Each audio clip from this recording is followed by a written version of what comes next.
존경하는 강북구민 여러분 안녕하십니까. 곽인혜 의원입니다. 저는 오늘부터 사회에 걸친 강북형 생애정책 제안을 연속적으로 드리고자 합니다. 오늘은 그 첫 번째 시작으로 국가적 고민인 출산율 반등을 위해 우리 구가 할 수 있는 구체적 역할과 계획에 대해 이야기해보자 이 자리에 섰습니다. 중앙정부가 지난 15년간 저출산 예산을 편성한 이래 저출산 대책 사업에 투입한 예산은 총 380조 2천억에 달하지만 매년 합계 출산율은 역대 최저치를 갱신하고 있습니다. 정권이 바뀌고 사회적 통념들이 바뀌는 동안 중앙정부와 지자체 차원에서 여러 지원 사업들이 제시되고 시행되었지만 이는 실질적으로 임상과 출산을 준비하는 부부들에게 희망을 주지 못한 것 같습니다. 제가 그렇게 생각하는 이유는 이 발언에 앞서 강북구에 토박이로 계시거나 전입해 오신 분들 12명, 임신 준비, 임산부 출산을 강북구에서 경험하신 분들을 대상으로 인터뷰를 진행했기 때문입니다. 이분들이 강북구를 떠나고 싶다고 생각하게 된 결정적 첫 번째 계기가 바로 임신과 출산 기간 때문이었다고 합니다. 인터뷰를 하고 난 후에 강북구 주민 대표로서 우리 구가 이분들에게 어떤 소속감이나 효능감을 주지 못했다는 죄책감이 들었습니다. 그때부터 오랜 고민을 하여 발언에 앞서 여러 가지 서면 자료를 요청하고 검토해왔습니다. 이를 바탕으로 제가 강북구에서 출산 계획이 있는 A라고 가정했을 때 도움을 받을 수 있는 부분이 무엇인지 한편 살펴보았습니다. 일단 A가 강북구에서 혼인신고를 하면 태극기를 받을 수 있고요. 임신을 준비하는 과정에서 난임 부부 시술들을 지원받을 수 있습니다. 만약 A씨가 강북구에서 임산부로 등록을 한다면 산정검사를 받을 수 있고 엽산과 철분제를 지원받을 수 있으며 강북구에 임산부 친환경 논산물 꾸러미를 신청해서 받을 수 있고 고위험 임산부라면 의료비 지원도 받을 수 있습니다. 이외에도 정부 24에서 맘 편한 임신 서비스 꾸러미를 택배로 받거나 임산부 교통비 등을 신청할 수도 있습니다. 이렇게 말씀드리고 보니 임산부를 위한 사업들이 다양하게 있는 것 같습니다.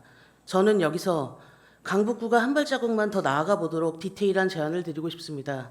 첫 번째, 이러한 사업들에 대한 적극적인 홍보가 필요합니다.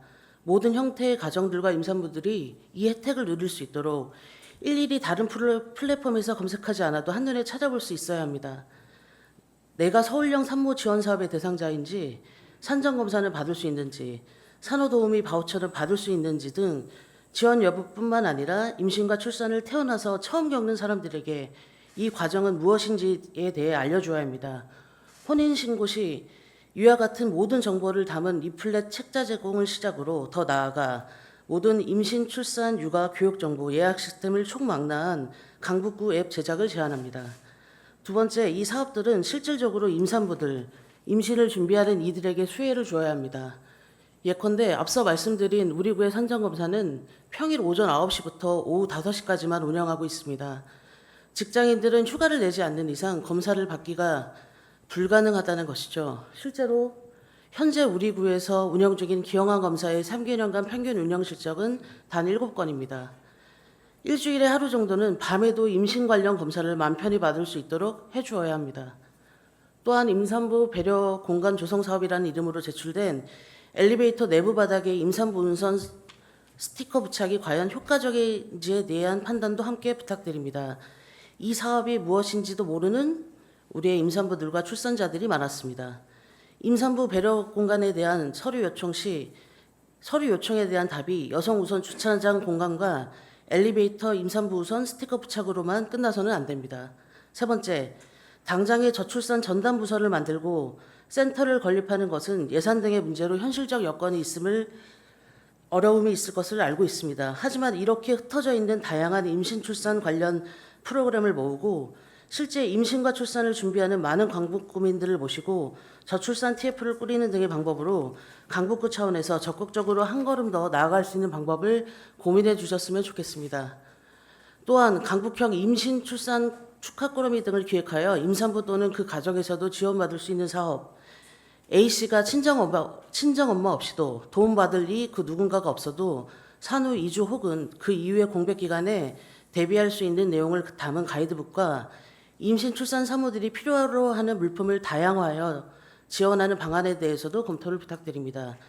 예를 들어 중앙정부의 마음 편한 임신 서비스로 신청해 받는 철분제도 좋지만 임산부들에게 꼭 필요함에도 비급여로 적용되는 입단약의 부담 비중을 강북구가 일부 부담해주는 방향도 검토해 주셨으면 좋겠습니다.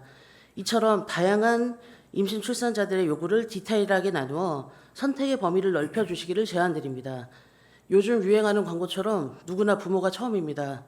임신과 출산을 태어나서 처음 겪는 사람들에게, 이 과정을 통과하는 사람들에게 디테일한 강북형 임신, 출산 정책을 제안드렸습니다.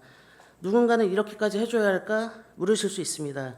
전혀 와닿지 않는 출산 정책보다는 정책 당사자들이 원하는 실제 당사자들이 몸소 느낄 수 있는 작은 것들이 변화되어야 합니다.